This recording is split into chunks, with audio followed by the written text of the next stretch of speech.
Hello good morning students. Prince Taranagar की online classes में आपका स्वागत है। अपना इनऑर्गेनिक केमिस्ट्री में चौथा चैप्टर केमिकल काइनेटिक्स रासायनिक बलगतिकी वाला चल रहा है। तो उसमें अपने फर्स्ट ऑर्डर रिएक्शन तक कर लिया था। उसके पश्चात कुछ 8-10 क्वेश्चन आपको करवाए थे प्रथम कोटि अभिक्रिया पर जो आधारित है, न्यूमेरिकल क्वेश्चन मैंने आपको करवाए थे। उसी को आगे अपन करते हैं। 2-3 क्वेश्चन और हैं प्रथम कोटि और शून्य कोटि अभिक्रिया पर आधारित हैं। बोर्ड एग्जाम के अंदर पूछे हुए हैं तीनों के तीनों क्वेश्चन। तो ये क्वेश्चन आज अपन और डिस्कस करते हैं। इससे पहले जो पिछली जो अपनी क्लास हुई थी उसके अंदर मैंने जो क्वेश्चन करवाए तो उनकी कैलकुलेशन करने के लिए बोला था और कुछ क्वेश्चन आपको होमवर्क के तौर पर दिए थे। तो उम्मीद है आप लोगों ने वो किए होंगे। अगर उनमें कोई दिक्कत हो तो आप कमेंट्स बॉक्स में बता सकते हो, ठीक है। तो आज अपन अपना लेक्चर स्टार्ट करते हैं। जो प्रथम कोटि और शून्य कोटि अभिक्रिया पर आधारित न्यूमेरिकल क्वेश्चन है उन्हीं से अपन आगे प्रारंभ इसको करते हैं।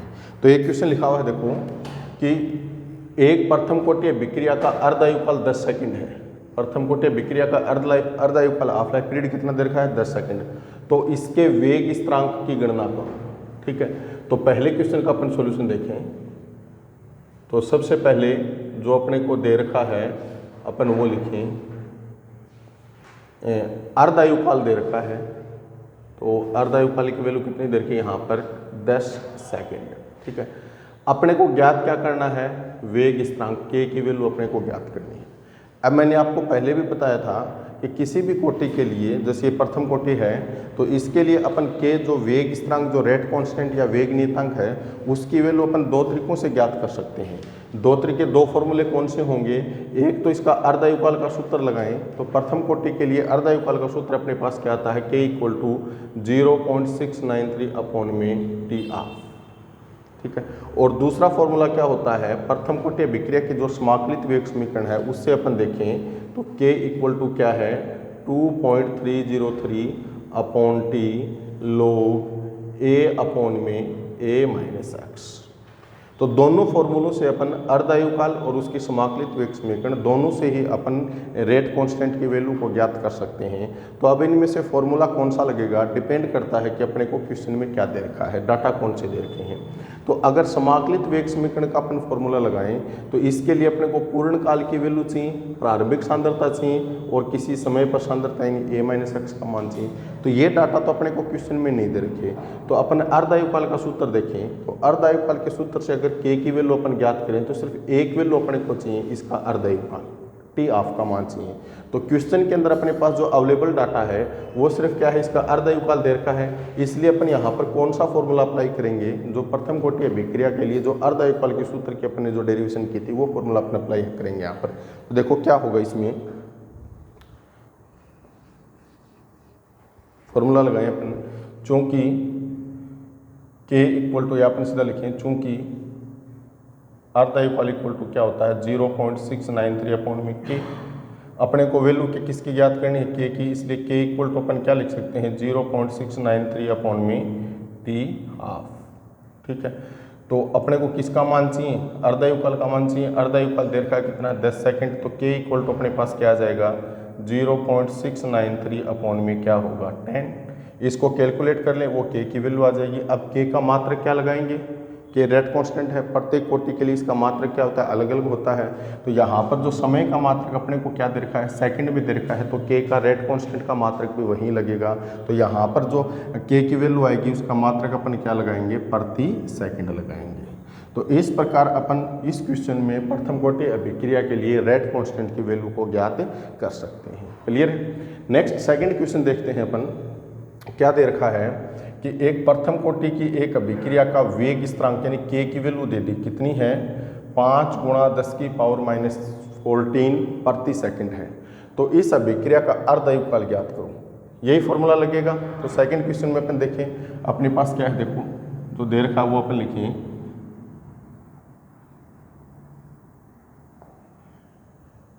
k रेट कांस्टेंट की वैल्यू दे रखी है। k इक्वल टू क्या मान दे रखा है? 5 × 10⁻⁴ प्रति सेकंड दे रखा है। ज्ञात क्या करना है? इसका अर्ध आयुकाल अपने को ज्ञात करना है। तो देखो चूंकि प्रथम कोटि अभिक्रिया का अर्ध आयुकाल का सूत्र क्या होता है? 0.693 अपॉन में k। ये फॉर्मूला सेम, यही फॉर्मूला अपने लगाया। अब यहाँ पर अपने को अर्ध आयुकाल ज्ञात करना है तो किसकी वैल्यू चाहिए? रेट कांस्टेंट की वैल्यू चाहिए। तो रेट कांस्टेंट का मान कितना दे रखा है? 0.693 अपॉन के की वैल्यू अपन क्या रखेंगे 5 गुणा 10 की पावर -14। इसको सॉल्व कर लें तो वो इसका क्या होगा अर्धआयुकाल आ जाएगा, और जो अर्धआयुकाल की वैल्यू आएगी उसका मात्रक अपन क्या लगाएंगे, तो देखो रेट कांस्टेंट का मात्रक समय में क्या दे रखा है, प्रति सेकंड में दे रखा है, यानी सेकंड ले रखा है, तो यहाँ पर इसका अर्धआयुकाल का मात्रक भी अपन क्या लगाएंगे, सेकंड लगाएंगे। तो इस प्रकार इस सेकंड क्वेश्चन में अपने प्रथम कोटि अभिक्रिया के लिए उसके रेट कांस्टेंट की वैल्यू से किसको कैलकुलेट किया है, उसके हाफ लाइफ पीरियड को अर्धआयुकाल को कैलकुलेट किया है। ठीक है, नेक्स्ट थर्ड क्वेश्चन अपन देखते हैं।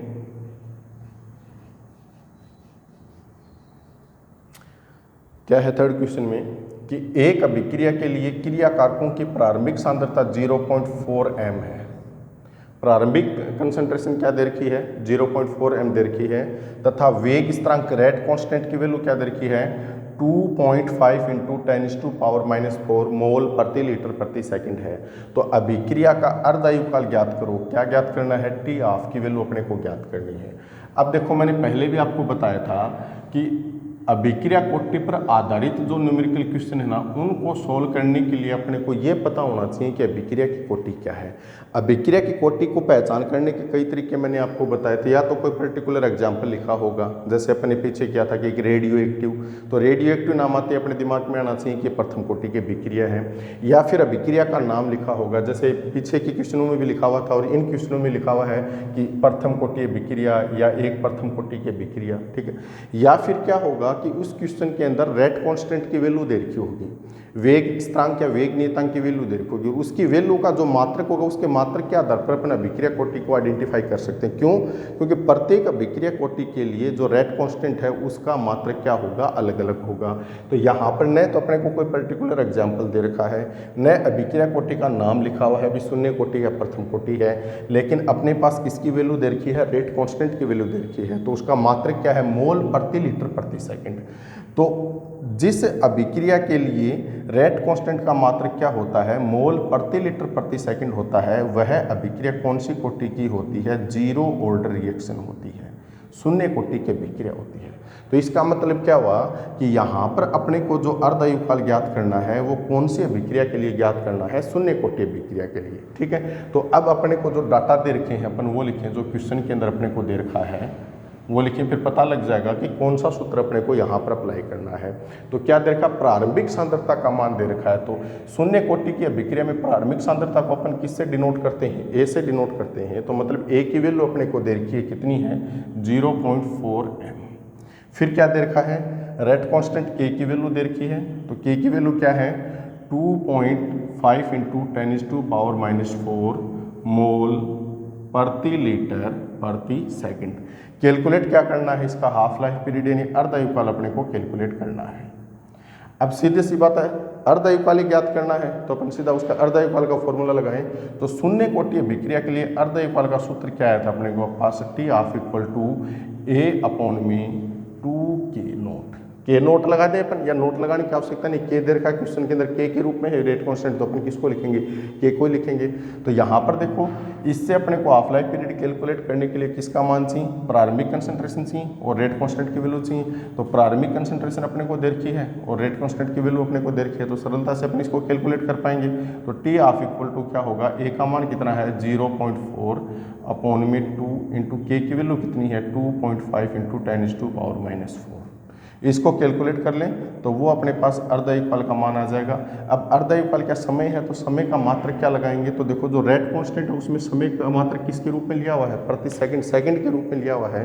तो यहाँ पर भी अर्धआयुकाल का जो मान आएगा उसका मात्रक अपन क्या लगाएंगे, सेकंड लगाएंगे। तो इस प्रकार अपन ने थर्ड क्वेश्चन में शून्य कोटि अभिक्रिया के लिए उसकी प्रारंभिक कंसंट्रेशन और उसके रेट कांस्टेंट की वैल्यू से उसका क्या कैलकुलेट किया है, अर्धआयुकाल ज्ञात किया है। ठीक है, तो ये लगभग मैंने आपको 13, 14, 15, 16 क्वेश्चन के लगभग करवा दिए, शून्य कोटि और प्रथम कोटि पर आधारित हैं। मोस्टली क्वेश्चन क्या है बोर्ड एग्जाम के अंदर पूछे हुए हैं और बार बार इन्हीं में से रिपीट होंगे, कुछ डाटा इसमें चेंज हो सकते हैं। बाकी आगे जो अपन जब अपनी यूनिट कंप्लीट हो जाएगी तो जो इसके अभ्यास क्वेश्चन दे रखे हैं उनमें से न्यूमेरिकल क्वेश्चन को अपने को आगे वो सोल्व करना है। तो ये यहाँ पर प्रथम कोटि अभिक्रिया तक अपने पास ये हो गया। अब आज का अपन एक नया टॉपिक स्टार्ट करते हैं। तो देखो नेक्स्ट अपना टॉपिक क्या होगा,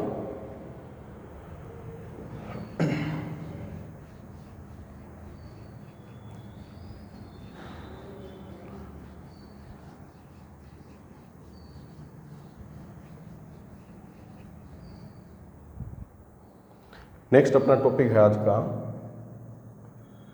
टक्कर सिद्धांत या संकट सिद्धांत, या इसको बोलते हैं कोलिजन थ्योरी। टक्कर सिद्धांत या संकट सिद्धांत या कोलिजन थ्योरी, ठीक है। तो ये नाम अपन ने जब पहले लेसन को किया था तब भी उसमें एक दो जगह ये नाम आया था कि भाई टक्कर सिद्धांत होगा, कोलिजन थ्योरी होगा।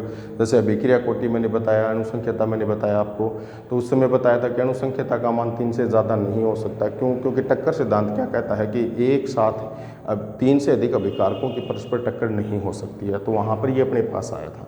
तो अब इस सिद्धांत को अपने को यहाँ पर डिटेल से करना है। तो देखो, सबसे पहले टक्कर सिद्धांत में अपन देखें तो यह सिद्धांत दिया किसने था? टक्कर सिद्धांत यह सिद्धांत दिया था मैक्स ट्राउटज व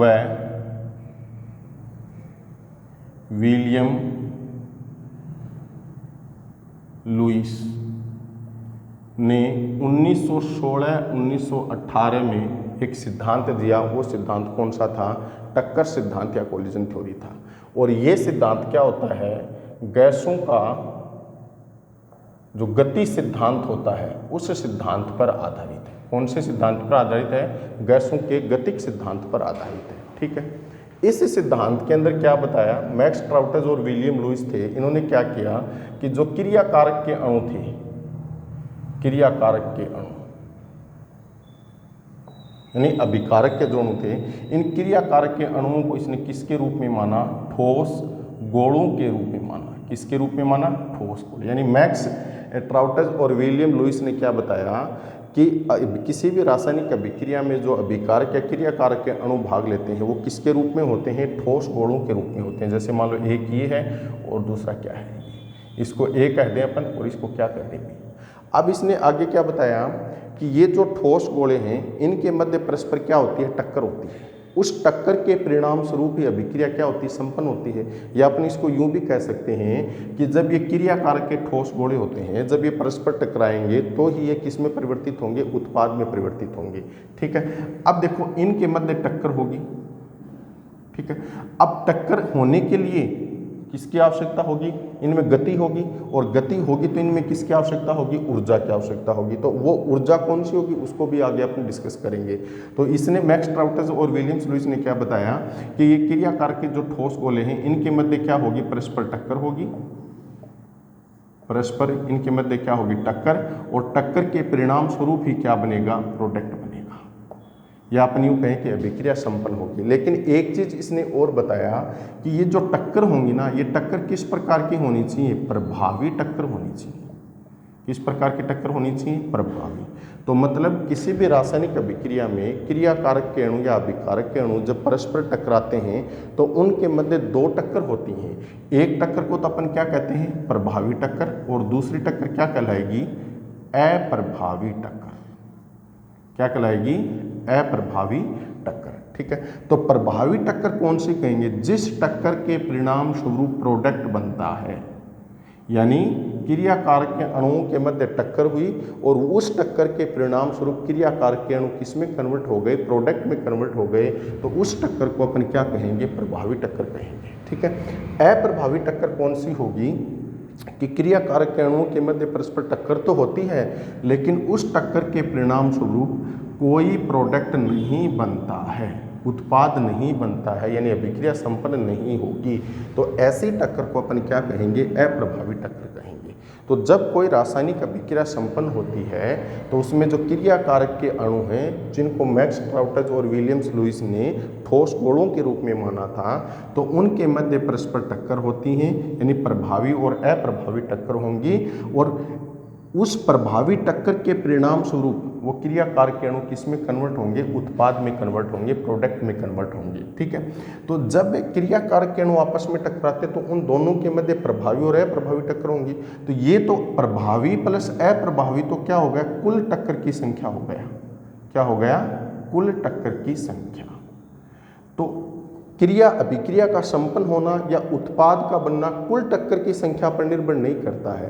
इन कुल टक्कर में से प्रभावी टक्कर की संख्या क्या है उस पर डिपेंड करता है। किस पर डिपेंड करता है कि जो कुल टक्कर होंगी उनमें से प्रभावी टक्करों की संख्या कितनी है उस पर ये उत्पाद का बनना डिपेंड करता है। तो यहाँ से एक सामान्य अभिक्रिया को लेकर अपन चलें तो इसने एक सामान्य अभिक्रिया के लिए क्या लिखा, देखो एक अभिक्रिया अपने पास A+B आगे प्रोडक्ट होता है, ये प्रोडक्ट में कन्वर्ट होती हैं। तो इस अभिक्रिया के लिए अभिक्रिया वेग को दर्शाने के लिए इसने एक इक्वेशन दी। वो इक्वेशन क्या थी, ZAB e⁻⁻RT। ठीक है, ये टक्कर सिद्धांत के समीकरण है। तो यहां पर देखो ZAB क्या है, ZAB क्या है, A व B की संतत आवर्ती, A व B की क्या है, संतत आवर्ती। ठीक है, और e⁻⁻ क्या है,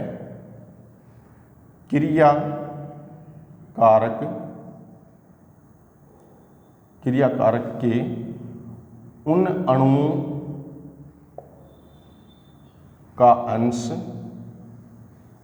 जिनकी ऊर्जा EA के बराबर या अधिक होती है। EA क्या होता है यहाँ पर, एक्टिवेशन एनर्जी, संक्रियण ऊर्जा होती है। तो e⁻⁻ क्या होगा, उन क्रिया कारक के अणुओं का अंश है जिनकी जो ऊर्जा होगी वो एक्टिवेशन ऊर्जा के बराबर या फिर उससे क्या होगी, अधिक होगी। ठीक है, अब देखो इसी में अपन देखें तो EA को अपन किसके रूप में लिखेंगे, EA यहाँ पर क्या होगा, संक्रियण ऊर्जा, संक्रियण ऊर्जा। R क्या होता है, गैस नियतांक, और T यहाँ पर क्या होता है, टेम्परेचर होता है। ठीक है, अब दो तीन चीजें यहाँ पर आई हैं, उनको पहले अपन क्लेरिफाई करते हैं। सबसे पहले क्या है, संतत आवर्ती क्या है। देखो एक्चुअल में जो टक्कर सिद्धांत होगा वो यहीं से प्रारंभ होता है, संतत आवर्ती से ही। तो अपन संतत आवर्ती की परिभाषा लिखें। यह परीक्षा के अंदर कई बार पूछ लिया जाता है कि संतत आवर्ती किसे कहते हैं। डायरेक्ट टक्कर सिद्धांत नहीं आएगा, इसमें से छोटे क्वेश्चन आएंगे, या तो ये समीकरण को पूछ लिया, या संतत आवर्ती को पूछ लिया, या इसकी जो कमियां हैं वो पूछ लिया, या इसके अकॉर्डिंग जब कोई रासायनिक अभिक्रिया संपन्न होती है तो उसमें कौन कौन से बैरियर उत्पन्न होते हैं, कौन कौन से अवरोध या कौन कौन सी बाधाएं उत्पन्न होती हैं, उनको पूछ लिया जाता है। तो देखो अपन संतत आवर्ती को देखें, संतत आवर्ती, इसको डिनोट करेंगे अपन Z से। ठीक है, तो क्या परिभाषा होगी, देखो किसी अभिक्रिया मिश्रण के प्रति इकाई आयतन में प्रति सेकंड होने वाली अभिकारक के अणुओं की टक्करों की संख्या, टक्करों की संख्या क्या कहलाती है, संतत आवर्ती कहलाती है, जिसको अपन किससे डिनोट करते हैं, Z से डिनोट करते हैं। क्या कहलाएगी, संतत आवर्ती कहलाएगी। तो देखो एक्चुअल में जो टक्कर सिद्धांत वो संतत आवर्ती पर ही डिपेंड करता है। ये क्या कहता है, संतत आवर्ती क्या है कि कोई भी अभिक्रिया ली, उसका जो मिश्रण बनाया, उसके प्रति इकाई आयतन भाग में प्रति सेकंड में कितने अभिकारक के अणु परस्पर टकराते हैं। तो प्रति इकाई आयतन में प्रति सेकंड टकराने वाले अभिकारक के अणुओं की जो संख्या होगी वो उसकी क्या कहलाती है, संतत आवर्ती या टक्कर आवर्ती कहलाती है, जिसको अपन किससे डिनोट करते हैं, Z से डिनोट करते हैं। इसको समझने के लिए इसी से आगे प्रोसीड करते हैं। इसको समझने के लिए इसने एक समीकरण दी जिसको अपने सामान्य समीकरण के रूप में लिखा है a प्लस बी, आगे किस में कन्वर्ट होता है, प्रोडक्ट में। तो इस सामान्य अभिक्रिया के लिए अपन अभिक्रिया वेग को किस प्रकार दर्शाएंगे, इस थ्योरी के अकॉर्डिंग अभिक्रिया वेग equal to Z A B e की power minus E A upon R T. तो जेड ए बी यहाँ पर क्या, जेड किसको रिप्रेजेंट कर रहा है, यहाँ पर संकट आवर्ती को। ए बी इस अभिक्रिया में कौन है, अभिकारक है। तो जेड ए बी क्या हुआ, ए व बी की संकट आवर्ती, यानी ए और बी जो अभिकारक के अणु हैं वो प्रति सेकंड में परस्पर कितनी बार टकराते हैं, वो उसकी आवर्ती हो गई। और ये यहाँ पर टर्म्स क्या है, क्रियाकार के उन अणुओं का अंश जिनकी ऊर्जा ई ए के बराबर या अधिक होती है। ठीक है, इसमें ई ए क्या होता है, एक्टिवेशन एनर्जी होता है, आर क्या होता है, गैस नियतांक होता है, और टी यहाँ पर क्या होता है, टेम्परेचर होता है। ठीक है, अब यदि अपन सामान्य ताप और दाब पर देखें, सामान्य ताप व दाब पर किसी गैसीय तंत्र की संकट आवर्ती यानी जेड लगभग 10⁻25 से 10⁻28 तक होती है। यानी इसको अगर अपन देखें तो सामान्य ताप और दाब पर जो गैसीय अभिक्रिया होगी जिसमें अभिकारक क्या होंगे, गैसीय अवस्था में होंगे, उनकी संकट आवर्ती क्या होगी, लगभग 10⁻25 से 10⁻28 तक होगी। तो इसका मतलब क्या हुआ कि प्रति सेकंड में बहुत अधिक अभिकारक के अणु परस्पर टकराते हैं, और जितने अधिक अभिकारक के अणु टकराएंगे तो प्रभावी टक्कर होने की संभावना उतनी ज़्यादा होगी, तो उत्पाद क्या होगा, उतना ही अधिक होगा। तो इसका मतलब क्या हुआ कि अभिक्रिया बहुत ही कम समय में संपन्न हो जाएंगी। लेकिन सभी अभिक्रियाएं अत्यंत तीव्रता से संपन्न नहीं होती हैं, कुछ अभिक्रियाएं अत्यंत मंद गति की भी होती हैं, और उनमें भी तो अभिकारक के अणुओं के मध्य परस्पर टक्कर होती है। तो इससे एक निष्कर्ष निकला कि ये जो समीकरण इसने दी टक्कर सिद्धांत वाली, ये समीकरण, इस समीकरण की सहायता से अपन जो सरल अभिक्रिया होती है ना, सरल अभिक्रिया के अभिक्रिया वेग को स्पष्ट कर सकते हैं, स्पष्ट कर सकते हैं। लेकिन जटिल अभिक्रियाओं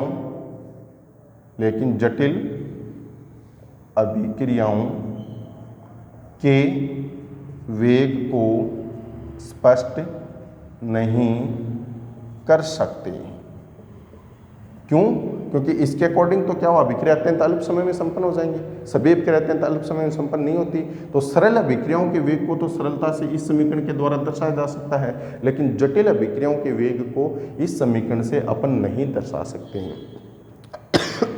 तो इस आधार पर इन्होंने एक निष्कर्ष निकाला कि जो जटिल अभिक्रियाएं होती हैं या जो सरल अभिक्रियाएं होंगी, उन अभिक्रियाओं को संपन्न होने के लिए, यानी अभिकारकों को उत्पाद में परिवर्तित होने के लिए दो बाधाओं को पार करना पड़ेगा, यानी वहां पर दो बैरियर उत्पन्न होते हैं। तो इसी को अपन आगे करके चलें।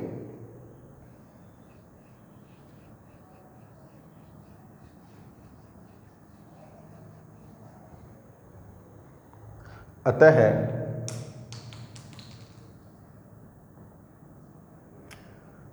अभिक्रियाएं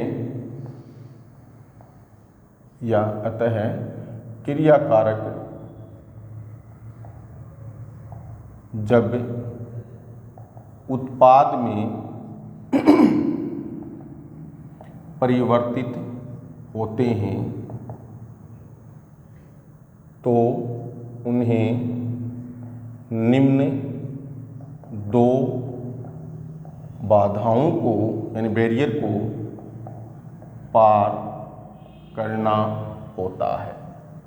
तो ये चीज़ महत्वपूर्ण है। टक्कर सिद्धांत के अनुसार अभिक्रिया को संपन्न होने के लिए कौन कौन सी बाधाएं पार करनी होती हैं, कौन कौन सी बाधाएं वहाँ पर उत्पन्न होती हैं, तो उसको आपको ध्यान में रखना है, इनको अपन समझने की कोशिश करते हैं। तो दो बाधाएं कौन कौन सी हैं? सबसे पहली बाधा होगी ऊर्जा अवरोध, यानी बाधा या बैरियर, और दूसरी बाधा अपन देखेंगे अभिविन्यास अवरोध, अभिविन्यास अवरोध।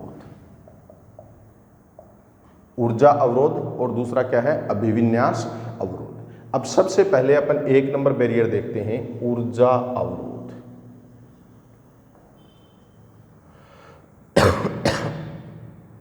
देखो ऊर्जा अवरोध क्या होता है। तो जो कोलिजन थ्योरी है, उस कोलिजन थ्योरी के अंदर क्या है कि जो अभिकारक के अणु है, क्रियाकारक के अणु है, या जो क्रियाकारी स्पीसीज के अणु हैं, उनको ठोस गोलों के रूप में माना है। जैसे एक ये है और दूसरा ठोस गोला कौन सा ये, इसको ए कहें अपन और इसको क्या कहें। तो अकॉर्डिंग टू कोलिजन थ्योरी इन ठोस गोलों के मध्य परस्पर क्या होगी, टक्कर होगी। उस टक्कर के परिणाम स्वरूप ही क्या बनेगा, प्रोडक्ट बनेगा। तो देखो टक्कर इनकी एक जगह रहने पर तो होगी नहीं, ये परस्पर गति करके आएंगे तभी इनके मध्य टक्कर होगी। तो गति करने के लिए इनको किसकी आवश्यकता होगी, ऊर्जा की आवश्यकता होगी। तो इनके पास जो न्यूनतम इनकी जो धारित ऊर्जा होती है, उस धारित ऊर्जा को अपन क्या कहते हैं, थ्रेशहोल्ड एनर्जी या देहली एनर्जी कहते हैं, या दहलीज ऊर्जा अपन इसको कहते हैं। ठीक है, तो देखो यहां से अपन दहलीज ऊर्जा को समझ सकते हैं। क्या होगा कि किसी भी क्रियाकारी स्पीसीज के अणुओं को परस्पर टकराने के लिए जो न्यूनतम ऊर्जा, धारित न्यूनतम ऊर्जा होती है, उस धारित न्यूनतम ऊर्जा को क्या कहते हैं, दहलीज ऊर्जा कहते हैं। तो इसका मतलब क्या हुआ कि क्रियाकारी के अणु टकराएं तो गए, लेकिन वे क्रियाकारी स्पीसीज के अणु ही उत्पाद में परिवर्तित होंगे जिनके पास दहलीज ऊर्जा के बराबर या उससे अधिक ऊर्जा होगी। वे क्रियाकारक के अणु ही प्रोडक्ट में कन्वर्ट होंगे। तो एक तरह से अपन कह सकते हैं कि ए और बी को अगर प्रोडक्ट में कन्वर्ट होना है, देखो एक टक्कर का होना एक अलग बात है, लेकिन उस टक्कर के परिणाम स्वरूप उत्पाद में परिवर्तित होना एक अलग बात है। टक्कर तो हो सकती है, टक्कर तो उन अभिकारक अणुओं के मध्य भी हो जाएगी जिनके पास दहलीज ऊर्जा से कम ऊर्जा है। ठीक है, लेकिन उस टक्कर के परिणाम स्वरूप प्रोडक्ट नहीं बनेगा। मतलब वो टक्कर क्या होगी, अप्रभावी टक्कर होगी। और प्रोडक्ट किसके परिणाम स्वरूप बनता है, प्रभावी टक्कर के परिणाम स्वरूप बनता है। तो क्रियाकारी स्पीसीज या अभिकारक के अणुओं के मध्य प्रभावी टक्कर होने के लिए आवश्यक क्या है कि उन क्रियाकारी स्पीसीज के अणु या अभिकारक के अणुओं के पास दहलीज ऊर्जा या दहलीज ऊर्जा के बराबर या उससे अधिक ऊर्जा का होना आवश्यक है। तो वो टक्कर फिर कौन सी होगी, प्रभावी टक्कर होगी।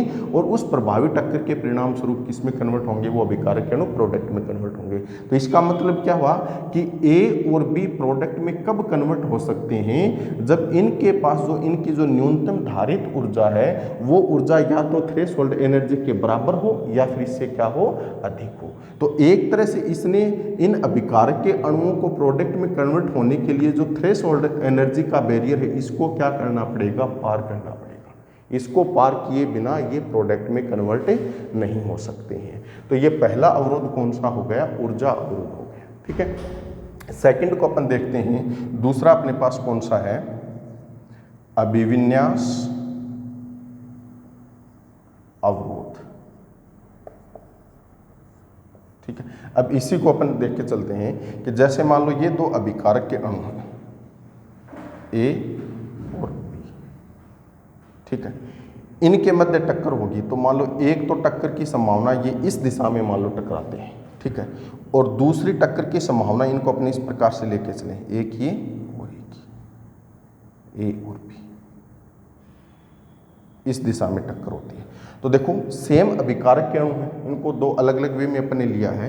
तो जब ये अभिकारक के अणु इस प्रकार से टकराते हैं, ठीक है, तो ये किस में कन्वर्ट होते हैं, प्रोडक्ट में कन्वर्ट होते हैं। तो मतलब क्या हुआ कि ये जो पहला इसका बैरियर था ऊर्जा अवरोध वाला, उसको तो ये पार कर चुके। मतलब क्या है कि इनके पास जो न्यूनतम धारित ऊर्जा है वो या तो दहलीज ऊर्जा के बराबर है या इससे फिर क्या है, अधिक है। तभी तो ये किस में कन्वर्ट हुए, प्रोडक्ट में कन्वर्ट हुए। अब इन्हीं अभिकारकों को अपने एक दूसरे तरीके से टक्कर करवाते हैं, इनके मध्य कोलिजन एक दूसरे तरीके से होती है, इस प्रकार से टकराते हैं। ठीक है, तब यहाँ पर कोई प्रोडक्ट नहीं बनता। तो देखो अभिकारक के अणु सेम थे, तो मतलब यहाँ पर इनकी जो एनर्जी थी उतनी ही एनर्जी तो यहाँ पर है। अभिकारकों को उनकी मात्रा में या उनके प्रकृति में तो अपने कोई चेंज नहीं किया, सिर्फ अभिकारक के अणुओं की जो टकराने की दिशा, उस टकराने की दिशा में चेंज हुआ है। तो इस प्रकार से जब ये टकराते हैं तो यहाँ पर प्रोडक्ट नहीं बनता है। तो देखो इनके पास ऊर्जा अवरोध को पार करने के लिए तो है क्षमता, ऊर्जा अवरोध को तो ये पार कर जाएंगे, लेकिन ये जो दूसरा अवरोध है अभिविन्यास अवरोध, ये इसको पार नहीं कर पाते। मतलब अभिकारक वे क्रियाकारी स्पीसीज या अभिकारक के अणु ही प्रोडक्ट में कन्वर्ट होंगे जो ऊर्जा अवरोध को भी पार करते हों और जो अभिविन्यास अवरोध को भी पार करते हों। मतलब क्रियाकारक स्पीसीज के अणु या अभिकारक के अणु के मध्य प्रभावी टक्कर तभी होगी जब वो एक सही उचित दिशा में एक दूसरे से टकराएं। ठीक है, जैसे मान लो ये अपने पास मार्कर है, इसको अब कवर अप करना है अपने को, तो इस प्रकार से इनके मध्य टक्कर होती है तो ये कवर अप हो गया। तो ये इनका विन्यास क्या था, एक सही दिशा में विन्यास था, तभी तो ये इसको कवर अप कर पाया। लेकिन इनके मध्य टक्कर तो इस प्रकार भी तो हो सकती है।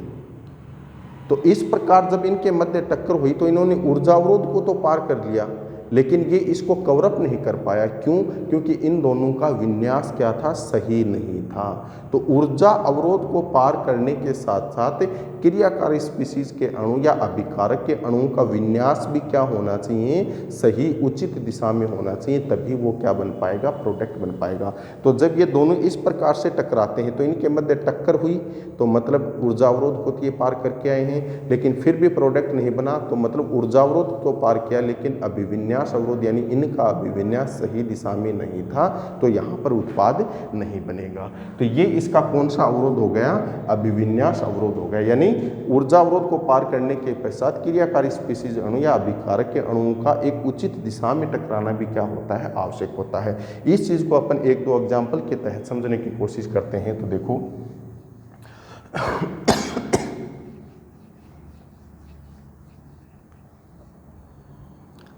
जैसे अपन लें NO2 प्लस में NO2 क्रिया करके क्या बनाते हैं, N2O4 बनाते हैं। इस पर अपन टक्कर सिद्धांत को अप्लाई करते हैं। तो देखो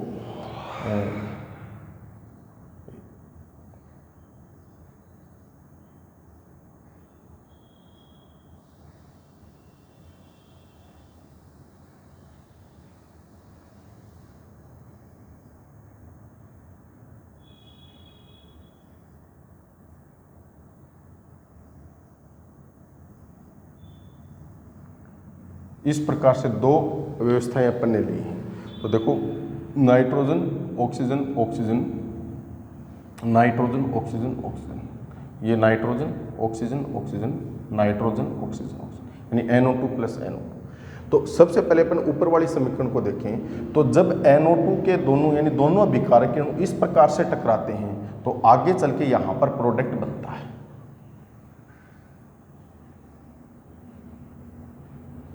ये वाला प्रोडक्ट, तो यहाँ पर ये nitrogen nitrogen oxygen oxygen oxygen oxygen, यानी इनके मध्य प्रभावी टक्कर हुई। और प्रभावी टक्कर कब होगी, जब ये किसको, कौन से अवरोध को पार कर पाए, ऊर्जा अवरोध को भी पार कर दें और साथ साथ में किसके अवरोध को भी पार कर दें, अभिविन्यास अवरोध को भी पार कर दें। तो यानी इनका अभिविन्यास क्या है, सही अभिविन्यास है।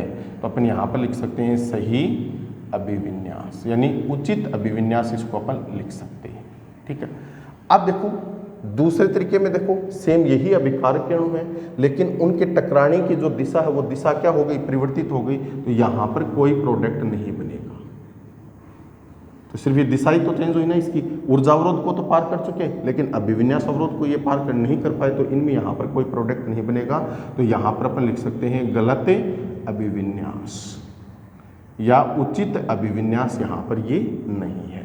तो अभिकारक के अणुओं का सही दिशा में टकराना भी क्या होगा, आवश्यक होगा। उसी प्रकार अपने एक एग्जाम्पल और देखते हैं, जैसे कार्बन मोनोऑक्साइड प्लस में NO2, तो आगे बनता है कार्बन डाइऑक्साइड प्लस में नाइट्रोजन मोनोऑक्साइड। तो यहाँ पर भी अपन इन दो परिस्थितियों को लागू करें। पहली परिस्थिति में देखो क्या होगा,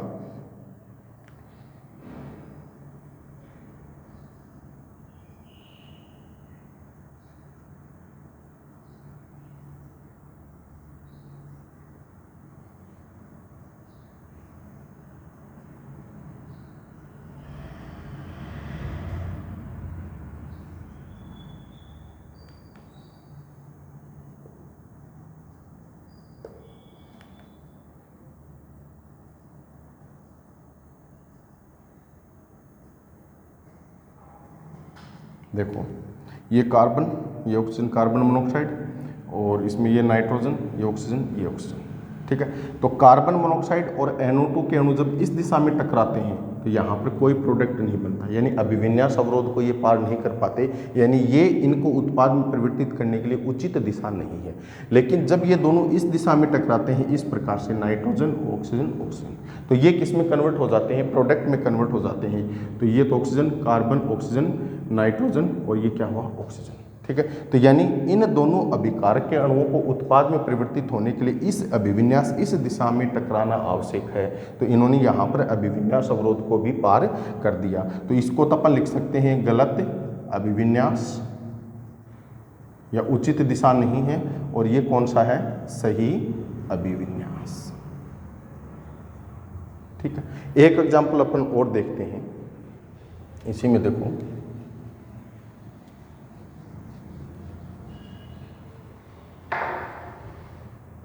तीसरा एग्जाम्पल, CH3Br प्लस में OH आगे प्राप्त होता है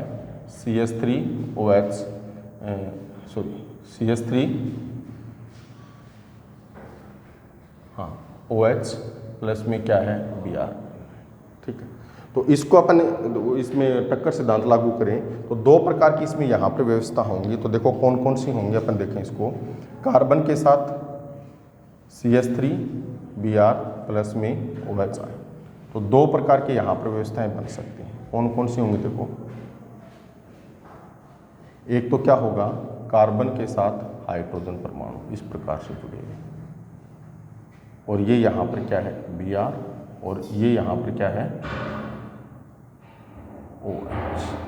तो आगे अपन लिखेंगे नो प्रोडक्ट, कोई उत्पाद नहीं बना।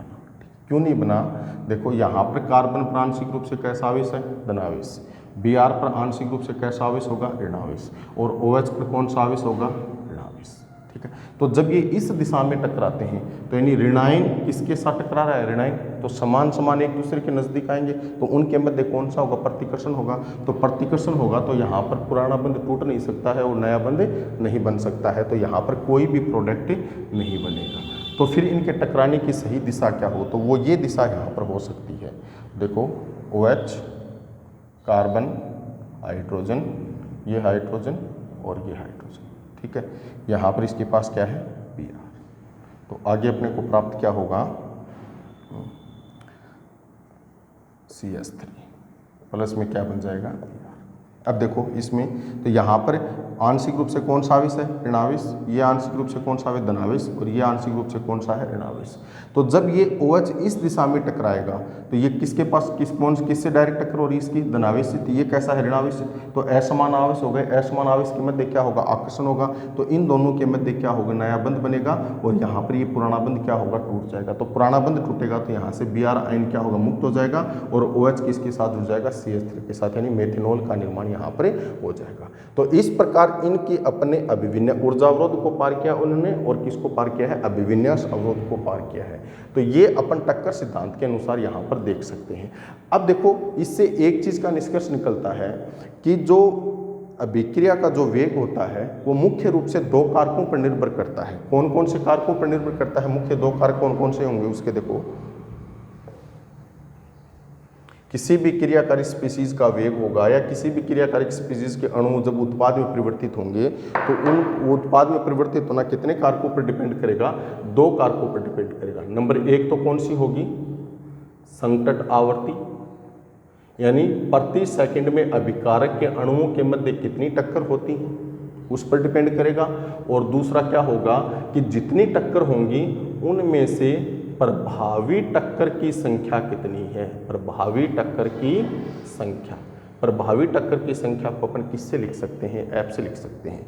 तो फिर इन दोनों को देखकर अपन अभिक्रिया वेग के लिए अपन क्या लिख सकते हैं, अभिक्रिया वेग को अपन किससे डिनोट कर रहे हैं, dx/dt।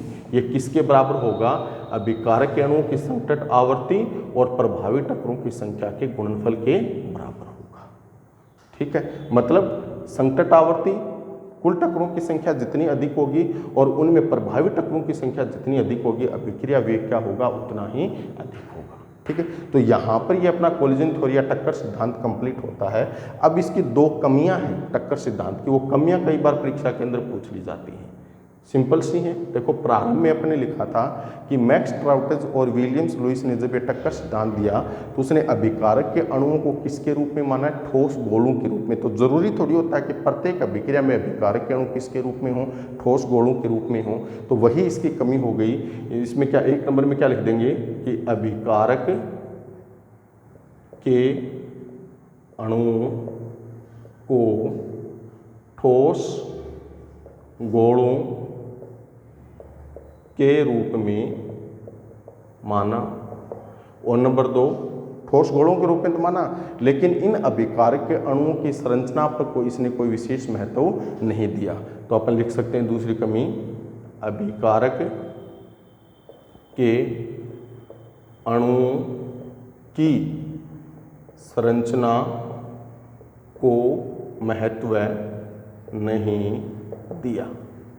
तो ये 2 कमियां हो गई, लिमिटेशन हो गई कोलिजन थ्योरी की। ठीक है, तो देखो एग्जाम के अंदर जब कोलिजन थ्योरी से क्वेश्चन आएगा तो कंप्लीट थ्योरी कभी नहीं पूछेंगे। 2-3 छोटी छोटी चीजें हैं इसमें। एक तो इसमें संकट आवर्ती की परिभाषा पूछ सकते हैं। क्या बताया कि अभिक्रिया मिश्रण के प्रति इकाई आयतन में प्रति सेकंड में होने वाले क्रियाकारक के अणुओं के टक्करों की संख्या क्या कहलाती है? संकट आवर्ती, जिसको Z से डिनोट करते हैं। ठीक है, दूसरा क्या पूछा जा सकता है कि टक्कर सिद्धांत के अनुसार अभिक्रिया जब संपन्न होती है, क्रियाकारी स्पीशीज के अणु जब प्रोडक्ट में कन्वर्ट होते हैं तो कौन कौन सी बाधाएं उत्पन्न होती हैं? तो 2 बाधाएं उत्पन्न होती हैं। एक बाधा, एक बैरियर तो क्या होगा? ऊर्जा अवरोध होगा, और दूसरा क्या होगा? अभिविन्यास अवरोध होगा। तो इसमें एक एक एग्जाम्पल करके आपको इसमें बताना है। और तीसरा पूछा जा सकता है कि टक्कर सिद्धांत की कमियां कौन कौन सी हैं। और एक इसमें टक्कर सिद्धांत ने जो समीकरण दी थी, अभिक्रिया वेग इक्वल टू अपन ने क्या लिखा था? ZAB e⁻ ये समीकरण भी परीक्षा के अंदर डायरेक्टली पूछा जाता है, या फिर कई बार कंपटीशन एग्जाम में पूछ लिया जाता है। ये समीकरण दे देते हैं और इसमें पूछ लेते हैं कि ZAB क्या है, या e⁻ को क्या लिखेंगे।